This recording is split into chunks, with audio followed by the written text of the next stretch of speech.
Hey guys, Lampyman 101 here. Don't judge me. I went to see Sex and the City 2.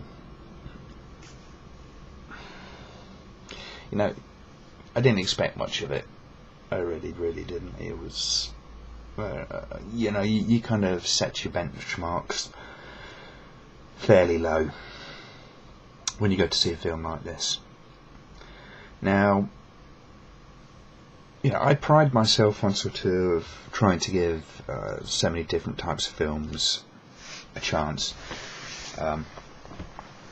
I'll watch an awful lot of stuff. I watched Casablanca actually for the first time last week, which is a fantastic film. I might make a video for Cynical Celluloid about it at some point. But it's an absolutely beautiful film. It's a perfect example of how you can make a romantic film without it being slushy, without it pandering to the lowest common denominator, and all the cliches.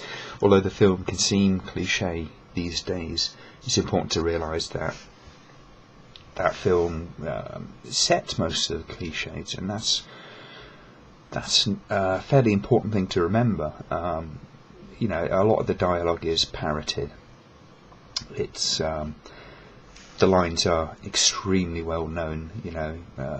Here's looking at you, kid, and I'm no good at being noble.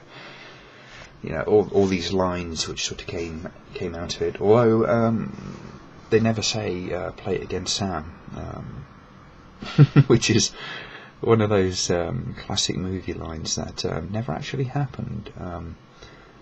I think it's like Star Trek. I don't think Captain Kirk ever said "beat me up, Scotty." He kind of said various permeations of it, but that aside, Casablanca, fantastic film. I'm not adverse to watching romantic films and even what you might describe as chick flicks. However, Sex and the City 2. What can you say about it? Well, I think Mark Kermode did about a 15-minute rant about the film, and that was partly why I went to see it, because I was in the mood for watching something really bad, and I wasn't really disappointed by that. Now, to give the film its due, there are plenty of moments in it which are pretty funny. But the worst thing about it is the overall message that happens in this film it's painful. It's the worst kind of Hello mentality.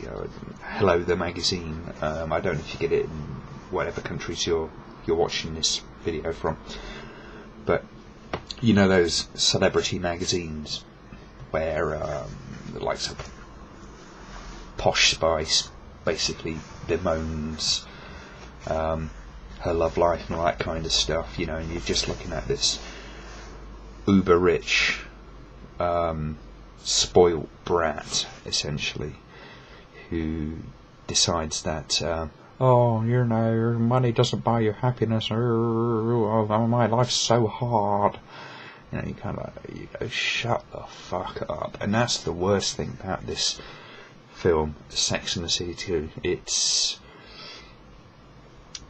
It's basically the Carrie running around bemoaning her life, which is so fucking privileged. It's beyond belief. One of the moments that Mark Kermode picked up on, and I picked up on too, was she talks to this butler character who doesn't get to see his wife because she's in India and he's working in Abu Dhabi. So once every 3 months he gets the chance to sort of, if he can afford it, pop back and see his wife. Whereas Carrie, she's flitting between apartments at a whim for and this is kind of one of the really shitty things. Her husband buys her. Well, she buys him a present, and it's a Rolex. It's an antique Rolex, I guess. And he's bought her a present, and it turns out to be a flat screen television, a really nice one as well, which he bought because it reminded him of a moment that they had in a hotel where they were just snuggled up watching black and white movies, you know, which is a really sweet sort of sentiment. And she sort of turns around, why didn't you buy me jewellery? You know, and it just epitomises what this character has been reduced to, that she's so shallow. You know, I mean, they all are to some extent, but to a great extent. They're also fucking shallow, that they kind of, if it's not fashionable, it's not them. And she storms off and goes off to her apartment, and, you know, her other apartment, you know, either of which anyone would be sort of comfortable in. You know, I mean, the main one is this sort of palatial fucking mansion. It's like mind blowing that that she seems to think that she's hard done by. And, you know, you sort of get this whole kind of thing, you know, money doesn't buy you happiness, all that kind of stuff. But, you know, it's all about her. It's not about her situation. It's all about her kind of fucking around,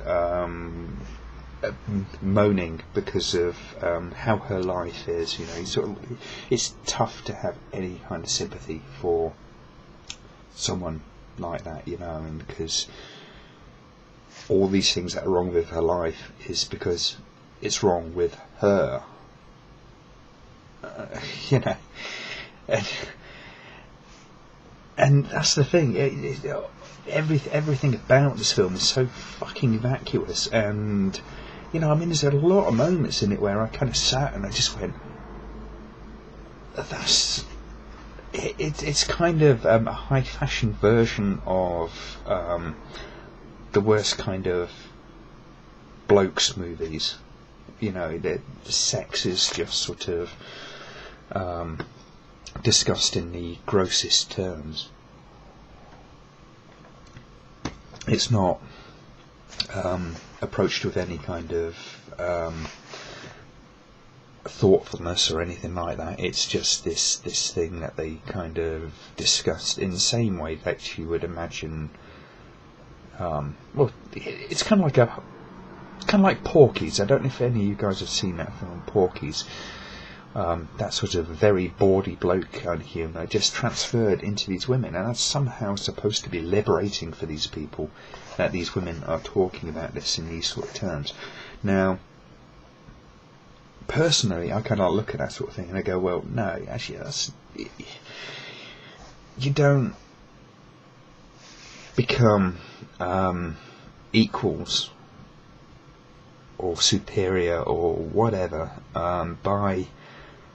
by parroting the worst kind of behaviour of men. That's ridiculous. You know, I mean, surely a more intelligent approach would be better. You know, I mean, this is the whole kind of thing. It's just so, it takes the worst kind of blokey behaviour and transfers it into women, and it's just lazy and it's horrible, and it's just, oh man, I spent so much time just doing this. And, you know, I mean, there's